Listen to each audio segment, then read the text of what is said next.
Bom dia, povo de Deus. Que adoração maravilhosa, né? Eu senti também a presença do Espírito Santo de Deus, amém? E eu espero que Ele continue falando ao meu e ao seu coração, nos revigorando, nos levantando, falando aquilo que Ele deseja, né? E colocando em nossa vida, em nosso coração, aquilo que o céu almeja nessa manhã, que foi separado para mim e para você, amém? Mas estou aqui para fazer algumas coisas mais, além disso. Então me permita, assim, bem rapidinho, tá? Como é a primeira vez que eu estou ocupando esse púlpito aqui, né? Apesar de já ter vindo aqui, primeira vez que estou ocupando o púlpito como presidente aqui. Então, rapidamente, se você perguntar para mim assim, pastor, para onde a igreja está caminhando, né? Para que rumo a igreja está caminhando? 5 coisas, 5 sonhos eu tenho no coração. Eu quero uma igreja cada vez mais perto de Jesus. Amém? Essa é a primeira coisa. Anotou? Então, quando você me ouvir falando assim, ó, precisamos estudar a Bíblia de manhã, precisa ter lição da escola sabatina, eu estou falando, na verdade, em outras palavras, eu quero ver minha igreja cada vez mais perto de Jesus. O meu sonho é, de manhã, quando eu estiver estudando a minha Bíblia, saber ou pensar assim, puxa, nesse momento a minha igreja está se aproximando de Deus. E todos estão tirando a primeira hora para falar com Jesus. Amém? Segunda, eu quero uma igreja cada vez mais pastoreada e bem cuidada. Amém? Então, quando a gente se separa em unidades de ação e tem cada uma a sua unidade, eu vejo assim, opa, ali tem professores que se faltou alguém sabe, não é? Se alguém não está bem sabe, e a gente vai se cuidando, se protegendo. Então, meu sonho é que todos estejam matriculados na unidade de ação, amém? Esse amém foi mais fraco, vou repetir de novo. Que todos estejam na unidade, amém? Assim eu vou ficar mais tranquilo, né? Terceiro e quarto sonho, eu quero mais gente dando estudo bíblico e mais gente estudando a Bíblia, amém?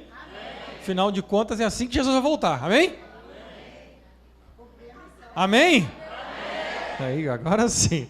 Quinto e último sonho que nós temos aqui, nós queremos pessoas tão perto e tão envolvidas com o Senhor que elas vão ser fiéis em todas as coisas. Fiéis no uso do corpo, fiéis no uso do tempo, dos talentos, dos tesouros, dos recursos, em tudo, amém? Amém. Glória a Deus, é para esse caminho, viu? É por esse caminho. Então, para onde estamos indo? Esses 5 pontos vão ser sempre lembrados, são importantes, vão ser marcas vividas aqui, tá bom?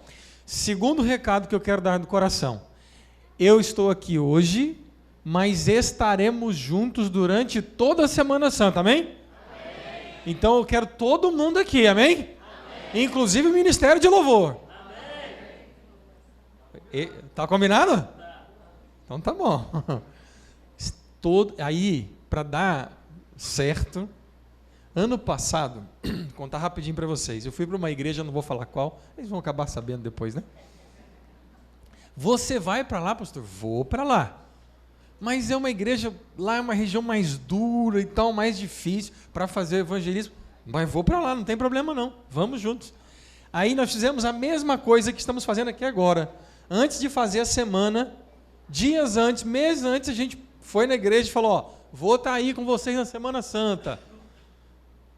Só que eu quero fazer um movimento junto com vocês. Nós vamos começar desde agora a orar por pessoas. E na Semana Santa a gente vai estar junto. Foi o segundo distrito, a igreja que mais levou gente aos pés de Jesus. Amém? Eu creio no poder da oração.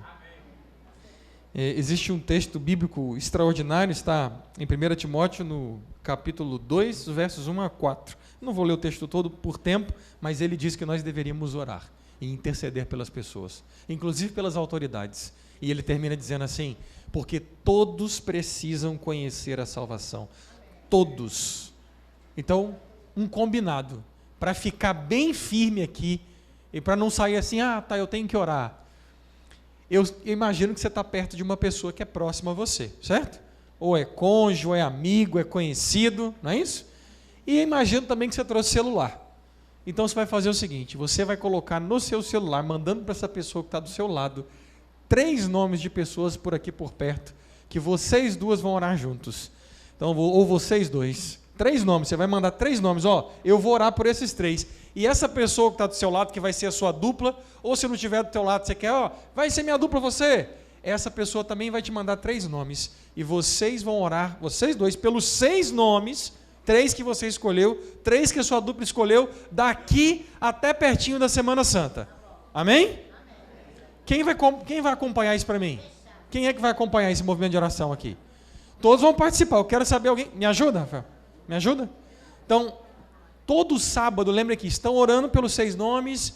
E tá bom? Combinado assim? E aí, quando estiver pertinho da Semana Santa, quando a gente for fazer o impacto, por exemplo, Esperança, a gente já separa um livrinho desse para a pessoa que nós estamos orando. E a gente vai chegar, olha que gostoso que é. É assim que a gente fez. Eu vou chegar para essa pessoa e vou falar assim, hein, que é conhecida minha, né? Aconteceu alguma coisa com você nesses últimos dias? Fala, por que você está me perguntando isso?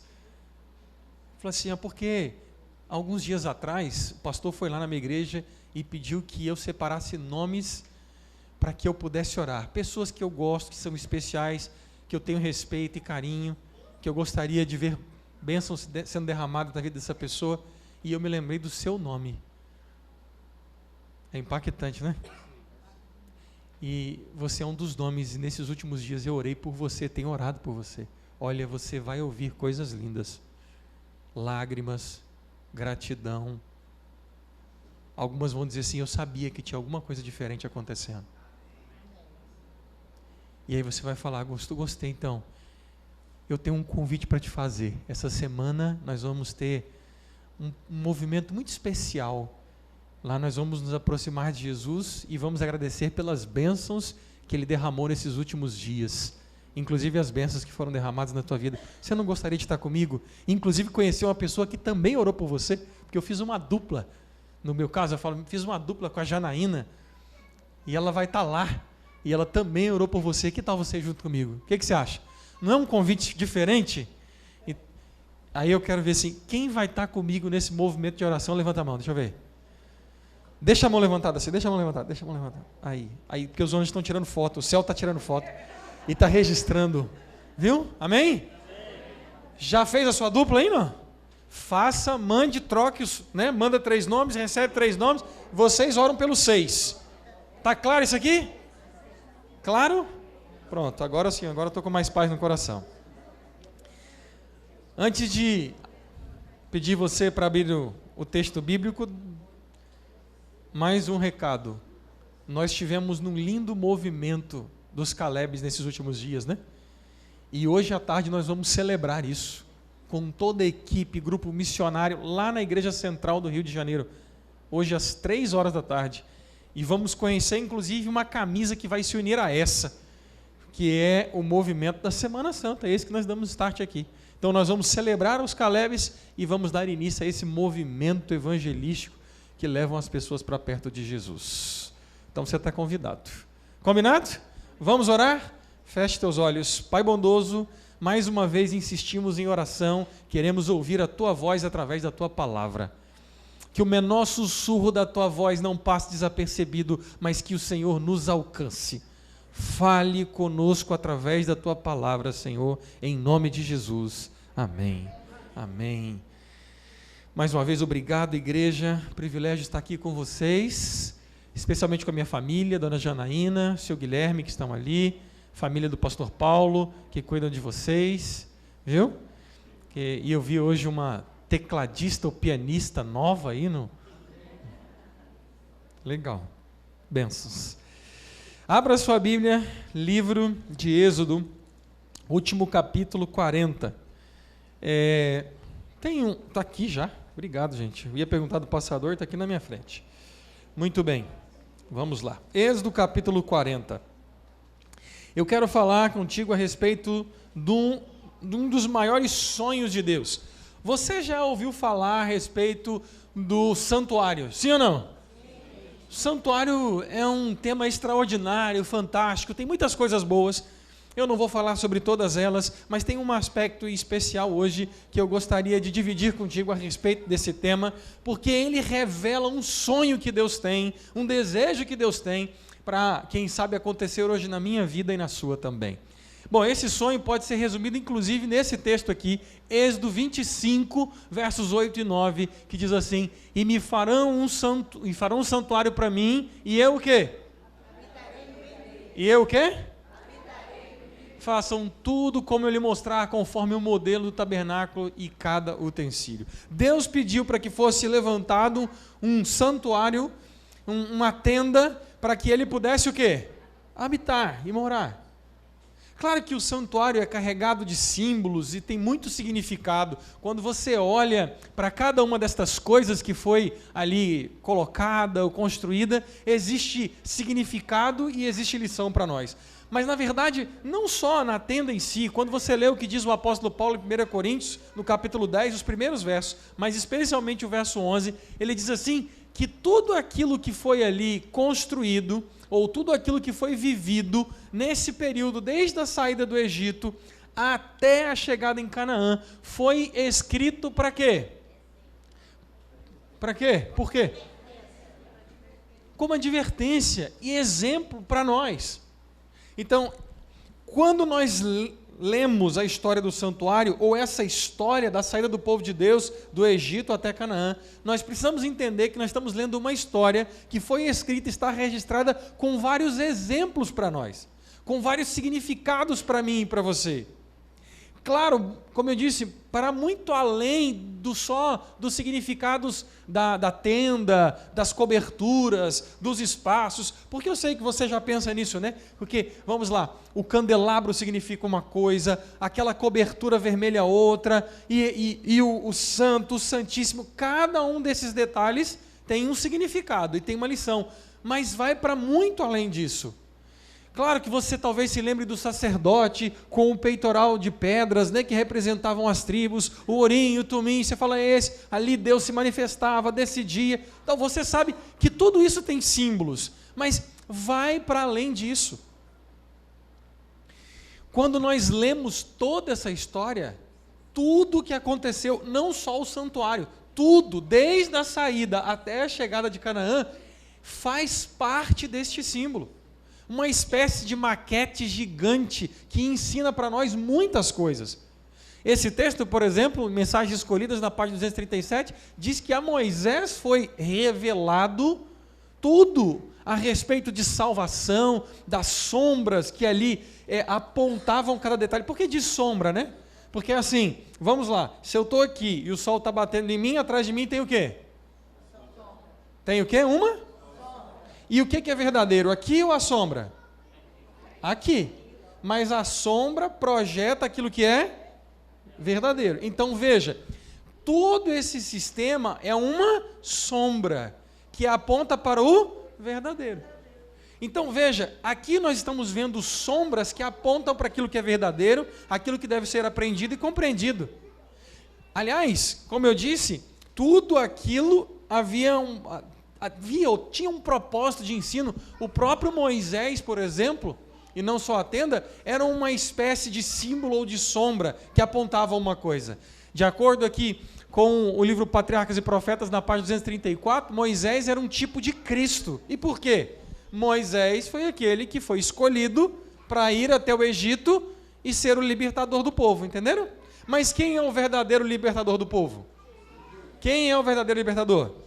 Então perceba que tudo o que ocorria ali era uma sombra que apontava para o que era verdadeiro. Então, claro, tem muitas coisas para se aprender. Eu poderia separar várias lições desde a saída do Egito até a chegada em Canaã, mas a gente tem pouco tempo, né? Então nós vamos ficar em 3 lições que estão nesse trecho aqui, que você já abriu aí, eu acredito, Êxodo 40, os últimos versos do 34 até o 38, tá bom? Eu vou ler aqui e vou tirar 3 lições. Diz assim: então a nuvem cobriu a tenda do encontro, e a glória do Senhor encheu o tabernáculo. Moisés não podia entrar na tenda do encontro, porque a nuvem permanecia sobre ela, e a glória do Senhor enchia o tabernáculo. Quando a nuvem se levantava sobre o tabernáculo, os filhos de Israel seguiam adiante em todas as suas jornadas. Se a nuvem, porém, não se levantava, não seguiam adiante até o dia em que ela se levantava. Verso 38. De dia, a nuvem do Senhor repousava sobre o tabernáculo, e de noite havia fogo nela, à vista de toda a casa de Israel, em todas as suas jornadas. Amém? 3 lições aqui. Olhando para essa sombra, olhando para essa maquete, olhando para esse texto e essa história que tem lições para mim, e como diz o apóstolo Paulo, exortações para mim e para você, 3 coisas especiais que nós aprendemos só nesse pedacinho da história. Só nesse pedacinho. Primeira delas, estão aqui nesses 2 versos, 34 e 35. Aqui diz que então a nuvem cobriu ali a tenda do encontro, e a glória do Senhor fez o quê? Qual é o maior desejo de Deus, que a gente já viu aqui? Estar aonde? Morar aonde? Deus quer estar com quem? Para que Ele mandou construir um santuário? Está claro isso para nós? Veja, o maior desejo de Deus é esse. E me farão um santuário, e eu habitarei? Então escreva isso no seu coração.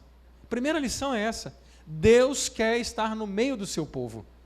Quando Deus te libertou da escravidão do pecado, como libertou o povo do Egito, te libertou para estar com você, morar com você, viver em você.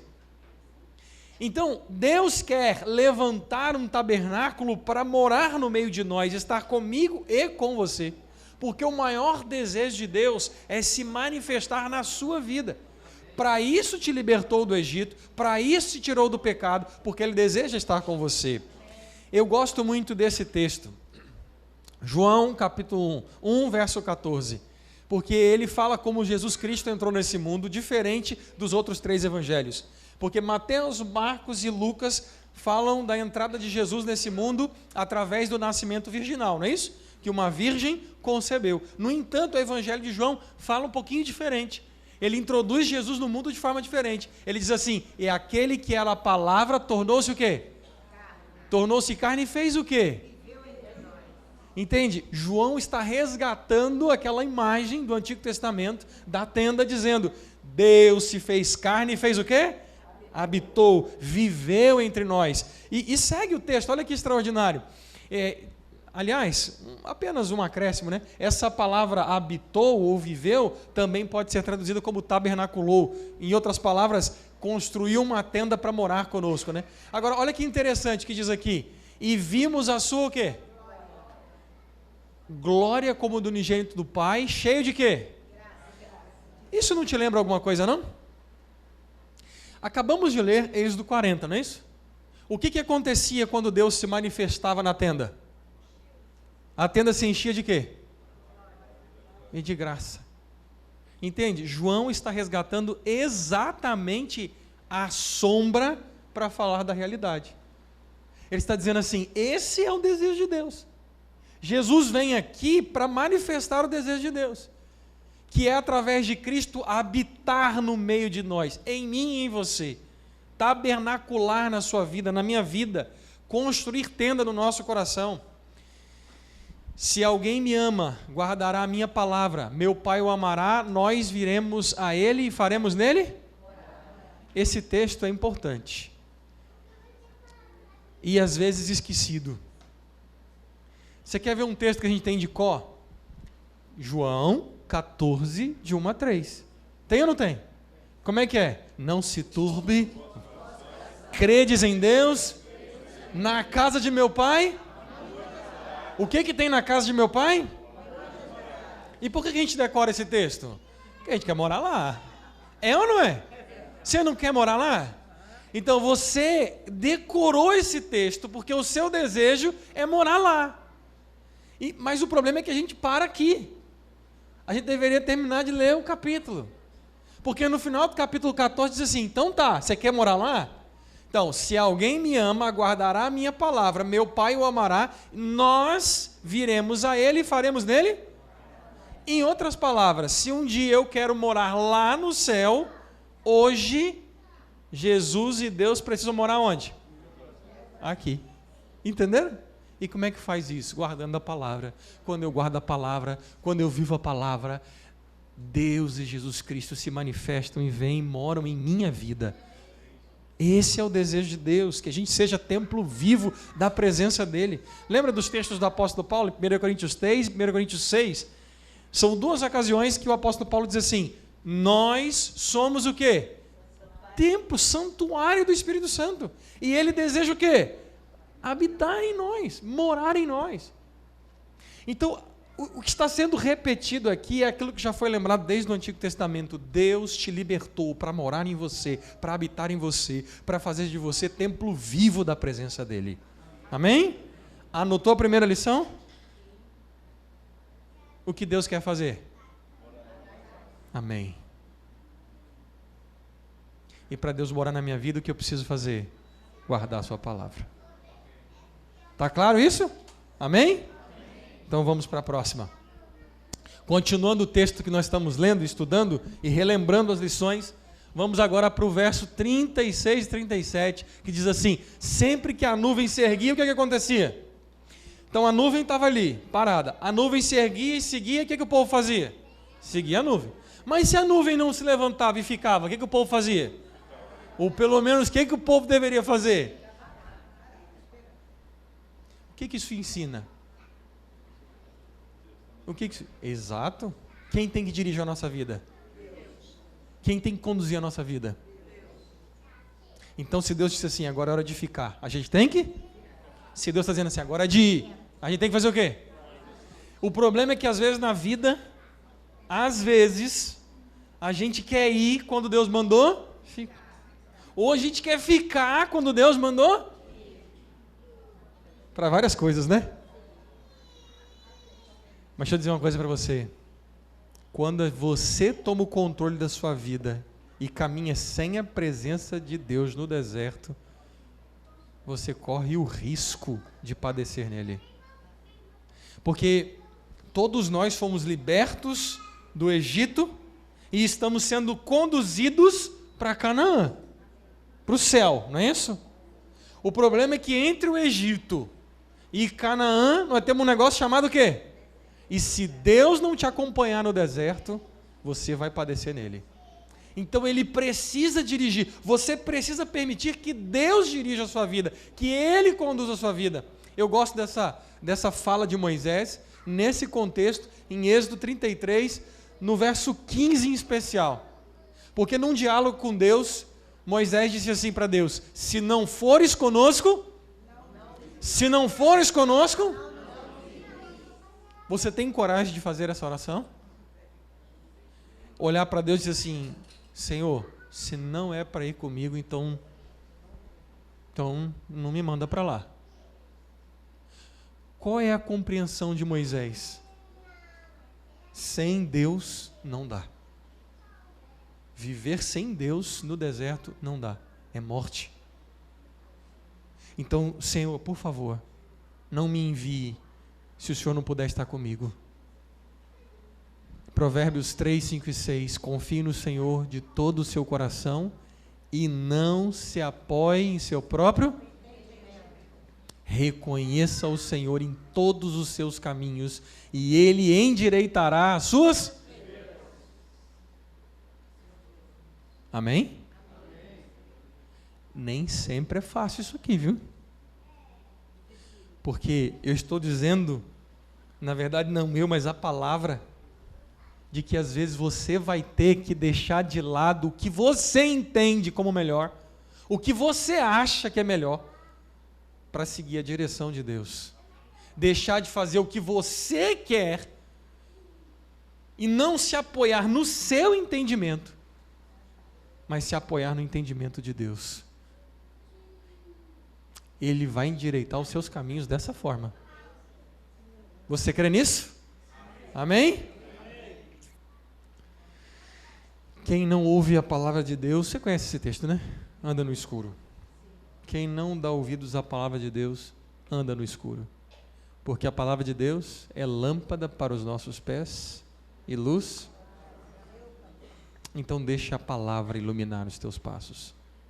Deixa ela indicar qual é o melhor caminho. Podemos ir para a última lição? E eu fico dentro do horário, amém? Ninguém falou amém, então posso ser até 13h. Aí vocês falam para mim assim: você pode, pastor, nós que não vamos, né? Estão acostumados? Tá bom. Última parte, tão importante quanto desse texto. De dia, a nuvem do Senhor ficava onde? Sobre o tabernáculo. E de noite havia o quê? Fogo na nuvem.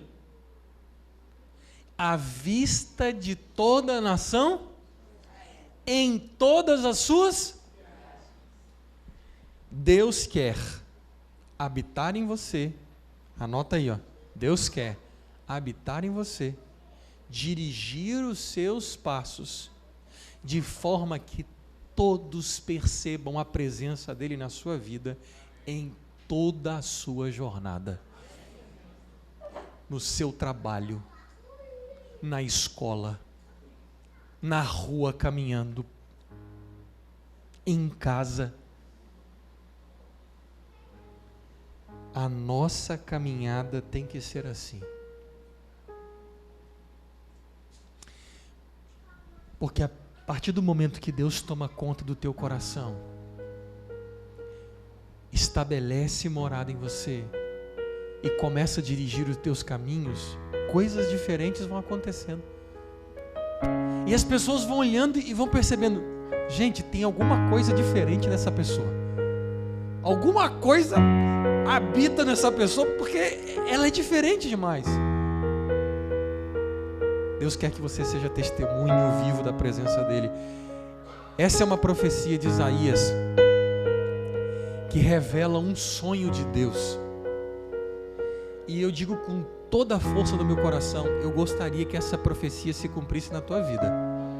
Que ela fosse uma profecia que se cumprisse em você e em mim, em nós como igreja. Eu vou ler a profecia. Olha o sonho de Deus. Nos últimos dias, o monte do templo do Senhor será estabelecido como principal e será elevado acima das colinas, e todas as nações correrão para ele. Virão muitos povos e dirão: venham, subamos ao monte do Senhor, ao templo do Deus de Jacó, para que ele nos ensine os seus caminhos e assim andemos nas suas veredas, pois a lei sairá de Sião e de Jerusalém virá a palavra do Senhor. Eu sonho com uma igreja que se movimenta por esse mundo, provocando essa reação. As pessoas olham assim: uau, Deus está naquele lugar, Deus está naquela pessoa, Deus se movimenta ali. Esse é o lugar da habitação de Deus.